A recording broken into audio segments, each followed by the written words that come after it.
My name is Robert Cullick. I want to make sure that everybody knows that we have Spanish language interpretation for those who would desire to hear this simultaneous presentation in Spanish. I work for the City of Austin, the Austin Electric Utility. I have been in Austin since Memorial Day 1981 was my first day. And some of you may remember that that was the day a terrible storm hit.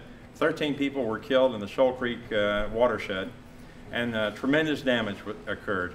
I worked for about 8 years or 11 years with newspapers, and then went to work for the Lower Colorado River Authority, where we had some very, very significant flooding on the Colorado River that caused tremendous damage and flooded 300 homes on Lake Travis. So it is a passion of mine to try to help people become more safe in case of flooding. And that's what we're here to do tonight. We're going to receive information from some very knowledgeable and very passionate people who have been involved in protecting people through various means from the flooding that occurs. You're going to hear some notions today. One is that we live in Flash Flood Alley. We live in an area of severe flooding that occurs. We're going to hear today from 3 people. Well, first let me make sure any of the other information. We don't have anybody who has child care needs at this point, do we? Okay, then we're good. So we're going to hear from 3 people. Raymond Slade has been working literally in this area for a very long time, several decades, and he probably knows more about the lay of the land and the flow of water than anybody. I'll just say that. Second, we're going to hear from Matt Porcher from Watershed Protection. He works for the city in the area that specifically works to protect people from the danger for flooding that is in this region. And third, we're going to hear from Thayer Smith from the Austin Fire Department about the measures that will be taken and will not be taken in case of repeat of this flood. So I want to make sure before I get started that everybody has received their free emergency kit. Raise your hand could you raise that? So please don't leave tonight without this kit. It contains some expensive and valuable, both expensive and valuable equipment that you can use to protect yourself. Because the key is to take the measures that will protect yourself and your family. Second, I hope that everybody here who has a telephone, a smartphone, a computer, any one of those things, goes to these 2 websites. In fact, doesn't leave tonight until they've been signed up for the important messaging that is provided to all the citizens of this area about what is happening on a real-time basis. Frankly, no one's going to knock on the door and pull you out of bed at 4 in the morning to help you. When you hear the word warning, when you hear the word watch, you're going to receive information from the weather radio. You're going to get information sent to you by message or telephone or however you like it, and then you have some decisions to make. And that's what we're here to really discuss today. So what we're going to do is hear from 3 experts regarding the area that we live, how we deal with it from a regulatory basis, and then how we deal with it with an emergency basis. After that, I'm going to be passing out some cards. If you'd like to write down a question, or if you would like to pose a question, we're going to do so in the last 30 minutes of our 15 to 30 minutes of our presentation this evening. Any questions before I get started? Great. Let me introduce Raymond Slade. Hi, my name is Raymond Slade. I'm a hydrologist. That's a water scientist. I study water resources. I'm retired from the U.S. Geological Survey, and I've been studying floods in Texas for many years, and I'm an adjunct professor.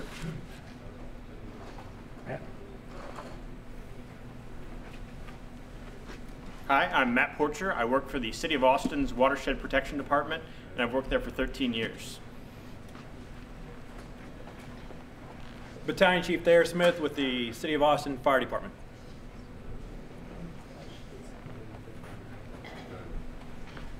Okay, as Robert mentioned, we are indeed in what I call Flash Flood Alley.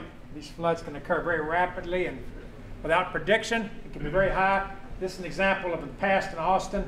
Colorado River over Congress Avenue in 1935. It happened again in 1936 and 1938. And Buchanan Dam was built. It hasn't happened since. But we are indeed in Flash Flood Alley. There's a documentary that's shown by PBS on the local television station. They show it once or twice a year, called Flash Flood Alley. And it talks about flash floods and catastrophic events and flood damage and flood deaths in this area of the state. If you get a chance to see it, you might want to look at it. Check with your PBS station about when it might be shown again. As an example of some of these big floods along this area, this is Austin right here, the Colorado River. San Antonio's down here. This is called the Balcones Fault Zone, along which many of these big floods occur. This is basically Interstate 35 runs along here from Austin to San Antonio.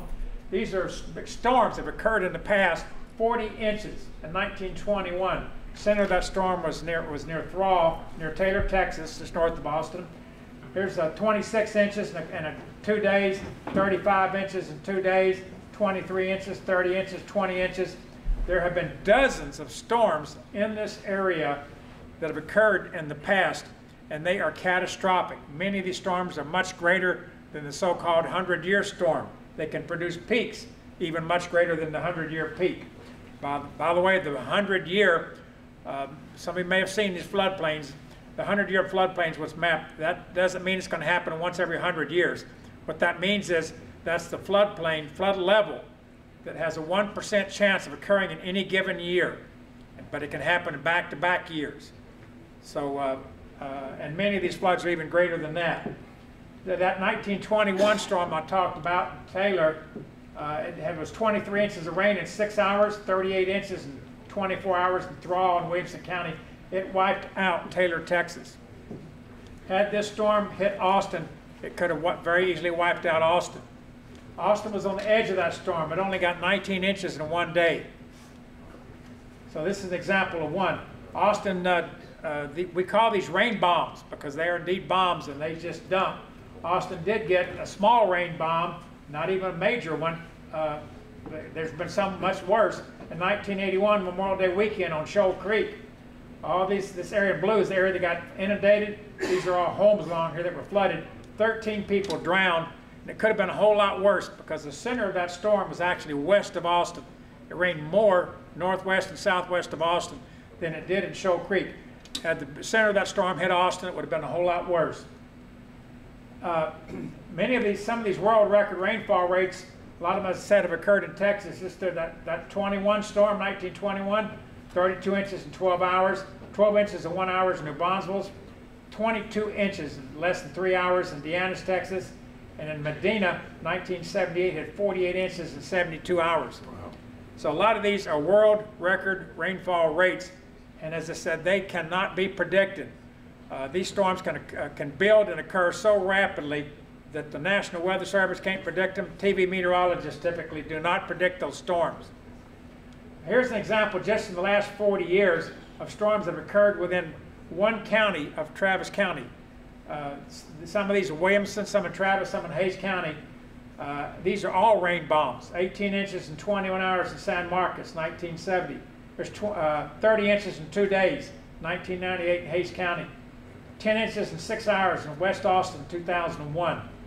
If any of these storms hit the center of Austin or hit any watershed in Austin, they're going to cause a lot of devastation, a lot of drownings, and a lot of homes would be inundated.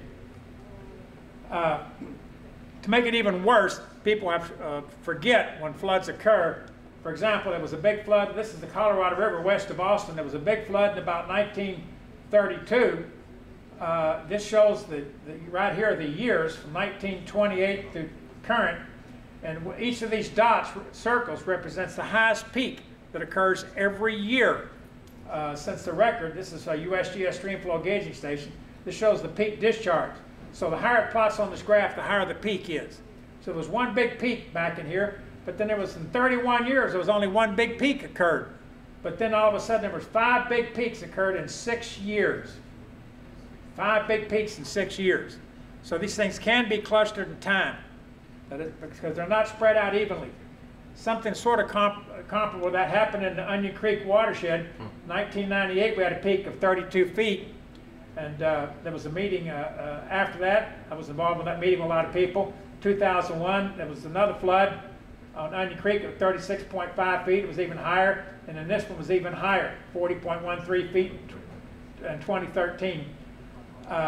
But this peak is not unprecedented. It's happened in the past. This peak had very little to do with urbanization, very little. It would have occurred without any development in this watershed. Because in 1921, there was a peak comparable to this. 1869, there was another one comparable to this. So there's been 3 big peaks. And the 1981 flood, after the flood, the city looked on some flood maps. There was about 7,000 residences in the 100-year floodplain at that time, within the floodplains of the city of Austin. So these big rain bombs, again, I'm going to repeat, they can't be predicted. They can occur very rapidly. They can build and it happen, and you literally just have hours to occur of prior notice. So with that, Matt will take it from here. Thank you. All right, thanks, Raymond. Hi, I'm Matt. Thank you all for coming today. So this is a graphic that shows the rainfall totals for the Halloween flood. And so this is the Onion Creek watershed, and we are right about there. So about 4 to 6 inches of rainfall during the Halloween flood. And the important thing to note on this slide is the heaviest rainfall was south of us in Hayes County.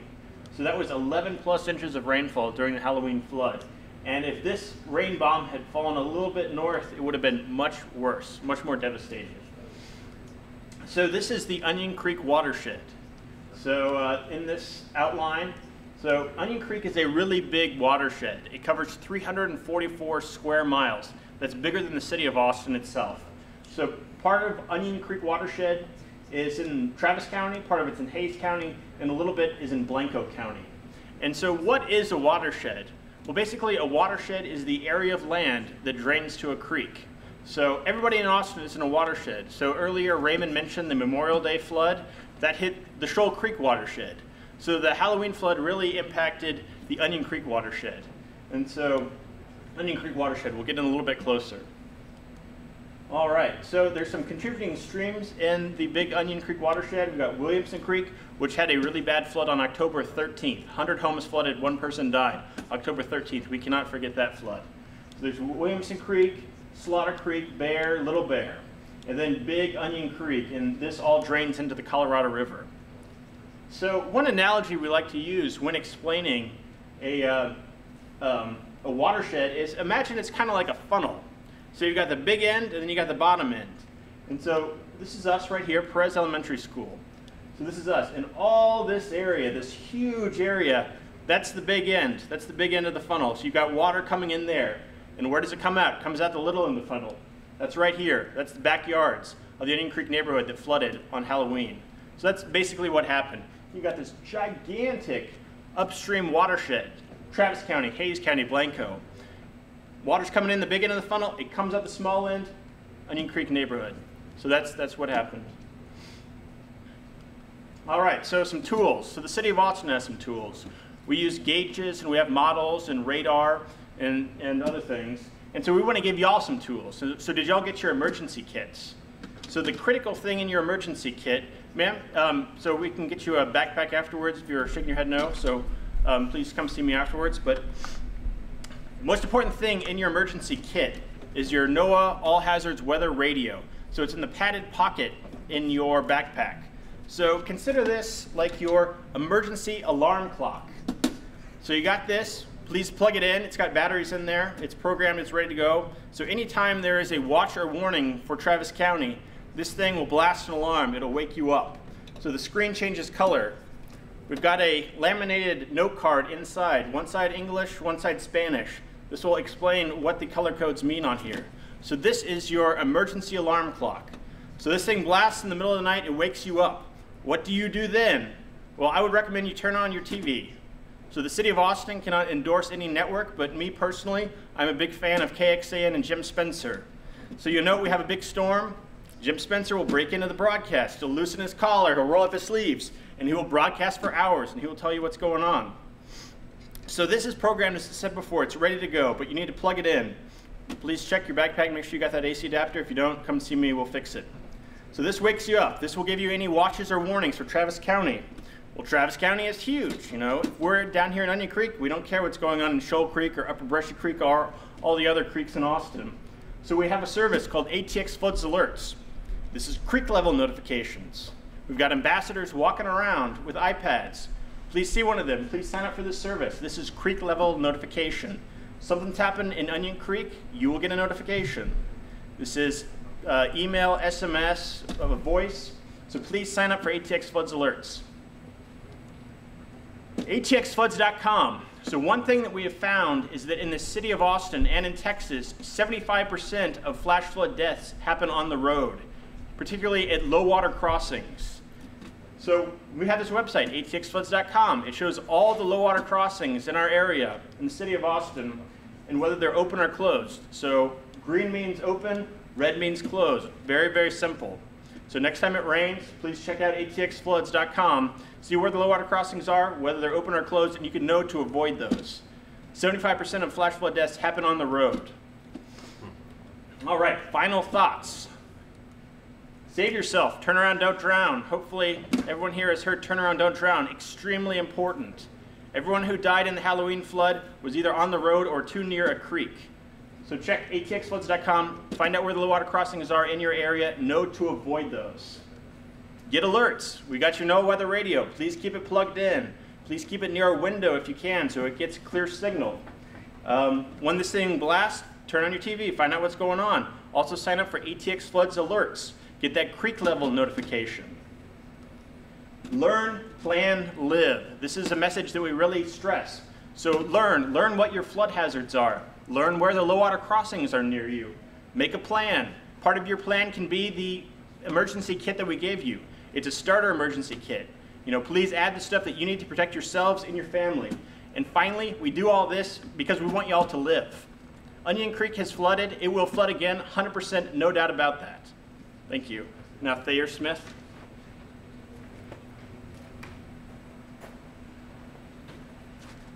Thanks, Matt. Just a little bit about what your public safety agencies did that night on the Halloween flood. Between the fire department, EMS, and the police department, we rescued over 350 people by boat.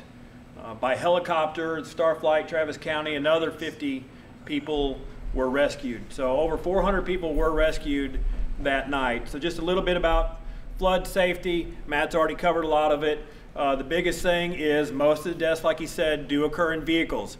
So the time to plan and get out is before the flood actually is occurring in your area. So that's listening to your radio, listening for the watches that typically occur before warnings, and make your plans to get out before the flood actually is occurring. But if the flood is actually occurring, you're much safer staying in your home than you are trying to leave in your vehicle. As we said, most of the deaths occur in vehicles. Unfortunately, that night, those deaths did occur in vehicles as well, people that tried to flee once it was too late. So we want you to have a plan to be able to either get out before the flood or have a plan around your home to stay at your residence until the flood waters recede or you can be rescued. Typically, the flood waters are going to go down just as fast as they come up. So if you can shelter yourself in place, most likely you'll be just fine until the flood waters recede or until you're rescued, if that may be the case. So have a ladder, have a plan, a way to get to your roof if it's needed. If the water does come up that high, we do recommend that you do not go into your attic. We saw that with the hurricanes in New Orleans. Unfortunately, many people were found in their attics. They tried to get up away from the water. Water continued to rise and they were trapped.